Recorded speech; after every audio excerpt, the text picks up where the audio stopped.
Hello everyone, আসসালামু আলাইকুম। Welcome to my channel TS cooking craft. আজকে আপনাদেরকে দেখাবো কিভাবে হেলদি ওয়েতে চিকেন বিরিয়ানি তৈরি করা যায়। সো এই চিকেন বিরিয়ানিটি 8-10টি চিকেন বিরিয়ানির মতো নয়। আজকে আমি ট্রাই করব আপনাদেরকে কিভাবে হেলদি ওয়েতে চিকেন বিরিয়ানি তৈরি করা যায় সেই রেসিপিটি দেখানোর জন্য। চিকেন বিরিয়ানি আমাদের কম বেশি সবারই খুব পছন্দের একটি খাবার, বাট আমরা আমাদের হেলথের কথা চিন্তা করে এটাকে অ্যাভয়েড করি। তবে চলুন দেখে নিই আজকে আমি কিভাবে হেলদি ওয়েতে চিকেন বিরিয়ানি তৈরি করবো। সেই জন্য আমি যে এই ইনগ্রিডিয়েন্টগুলি ব্যবহার করবো চলুন সেগুলো দেখে নিই।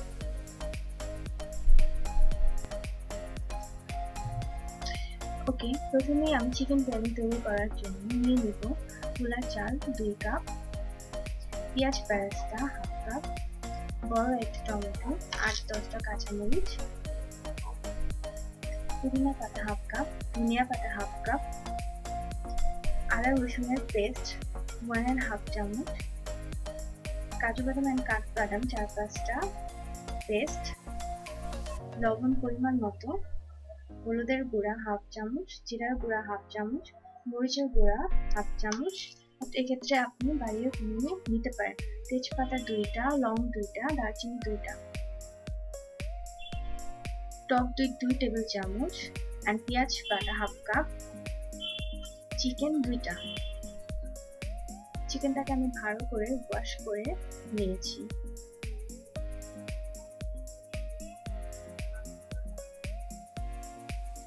আর আমার লাগবে রান্নার রেগুলার তেল।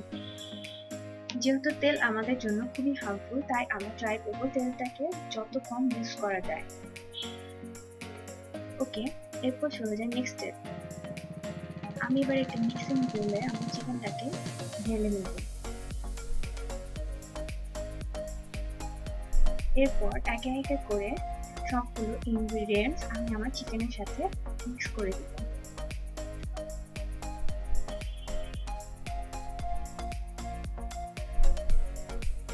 এই চিকেন বিরিয়ানিটি তৈরি করার জন্য আমাদের মূল উপাদান হচ্ছে পুদিনা পাতা। সো এটাকে কোনোভাবেই অ্যাভয়েড করতে যাবেন না।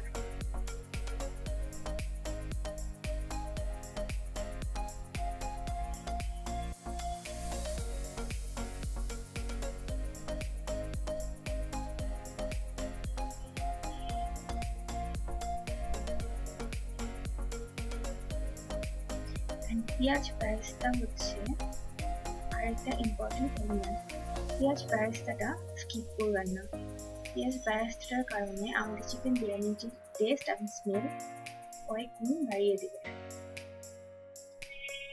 ধনিয়া পাতা এবং পুদিনা পাতা আমি এখন ইউজ করবো না, এটা রেখে দিব। এরপর আমি এটাকে খুব ভালোভাবে নেড়ে চেড়ে মিক্স করে নিব। চিকেনের সাথে মশলাগুলো এমনভাবে মিক্স করে নিতে হবে যেন চিকেনের গায়ে মশলাগুলো খুব ভালোভাবে লেগে যায় এবং ভিতরে স্মেলটা চলে যায়। তো আমি অনেকক্ষণ সময় নিয়ে চিকেনটাকে খুব ভালো করে ইনগ্রেডিয়েন্টের সাথে মিক্স করে দিব।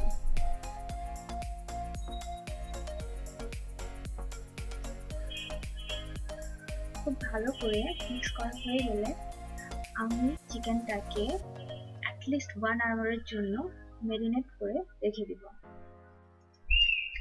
আপনারা চাইলে এই ক্ষেত্রে 1 আওয়ারের থেকে অনেক বেশি সময় ম্যারিনেট করে নিতে পারেন, বাট 1 আওয়ার থেকে কম ম্যারিনেট করে নেবেন না। এরপর আমি চলে যাচ্ছি মূল রান্নাতে। মূল রান্না করার জন্য আমি চুলায় একটি ফ্রাই প্যান বসিয়ে দিয়েছি।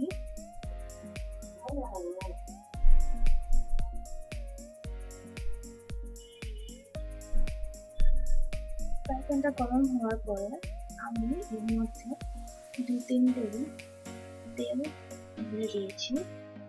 তেলটা গরম হওয়া পর্যন্ত ওয়েট করবো, বাট খুব বেশি গরম করতে যাবো না। দেখতেই পাচ্ছেন আমার তেলটা হালকা গরম হয়ে গিয়েছে। এরপর আমি আমার ম্যারিনেট করা চিকেনগুলো দিয়ে দেব। খুব সাবধানে ম্যারিনেট করা চিকেনগুলো দিয়ে দেবেন, যেহেতু এটা ম্যারিনেট করে রাখা ছিল, তো হালকা পানি এটার উপর উঠে যেতে পারে। তো সেক্ষেত্রে তেল যেন গায়ে না লেগে যায়।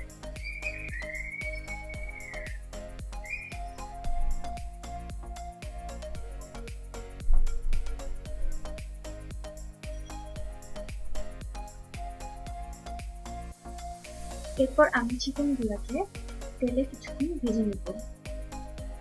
খুব ভালো করে নেড়ে চেড়ে দিয়েছি যেন ইনগ্রেডিয়েন্টগুলো চিকেনের সঙ্গে ভালো করে লেগে যায়। এখানে আমি কোনো এক্সট্রা পানি ইউজ করব না। 5 মিনিটের জন্য ঢেকে আমি চিকেনটাকে রান্না করব। 5 মিনিটের মধ্যে চিকেন থেকে পানি উঠে যাবে।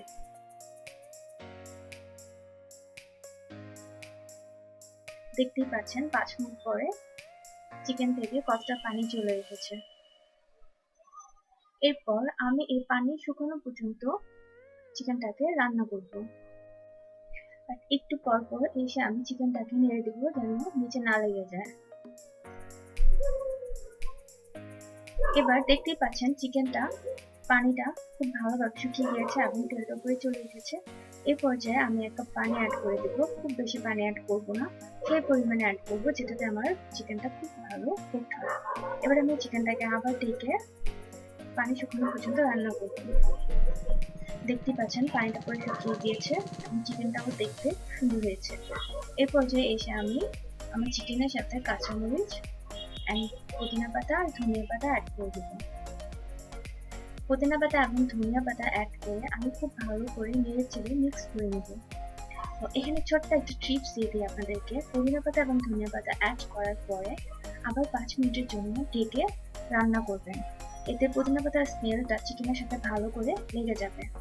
ফিরে আসলাম 5 মিনিট পরে। দেখতেই পাচ্ছেন আমার চিকেনটা কি সুন্দর হয়েছে আর এটার স্মেলটাও খুব ভালো এসেছে। এরপর আমি চলে যাব নেক্সট স্টেপে। এর জন্য আমি একটি প্যান বসিয়ে নিয়েছি। আমি আমার চালগুলোকে খুব ভালো করে ওয়াশ করে পানি ঝরিয়ে রেখে দিয়েছিলাম।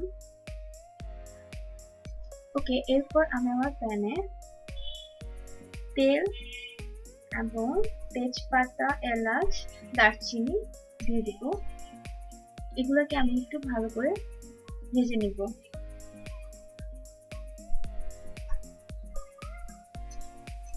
খুব বেশি ভাজতে যাব না।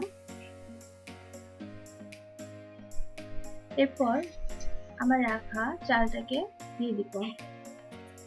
তেলের সাথে চালটাকে আমি খুব ভালো করে ভেজে নিব। এই ক্ষেত্রে চালটাকে খুব ভালো করে ভেজে নিতে হবে, কজ এর উপর ডিপেন্ড করে আপনার বিরিয়ানিটা কতটা ঝরঝরা হবে। সো আমি একটু টাইম নিয়ে চালটাকে খুব ভালো করে ভেজে নিব। আমার চালটা ভাজা হয়ে গিয়েছে। এবার আমি পানি অ্যাড করে দিব। পানির মেজারমেন্টটা আমি এরকম দিয়েছি। আমি চাল দিয়েছি 2 কাপ, সেজন্য আমি পানি দিব 4 কাপ।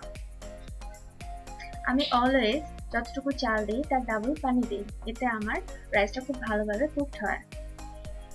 আমি এখানে গরম পানি ইউজ করেছি। এরপর আমি কিছু কাঁচামরিচ অ্যাড করে দিলাম। এটা চাইলে আপনারা স্কিপ করতে পারেন, বাট কাঁচামরিচের জন্য খুব ভালো স্মেল আছে। এরপর আমি ঢাকনা দিয়ে ঢেকে দিব এবং পানি শুকানো পর্যন্ত রান্না করতে থাকবো। পানি শুকানোর পরে ফিরে আসলাম। এই পর্যায়ে এসে আমি আমার রান্না করা চিকেনটাকে অ্যাড করে দিব। চিকেনটাকে খুব ভালো করে চালের সাথে মিক্স করে নিব।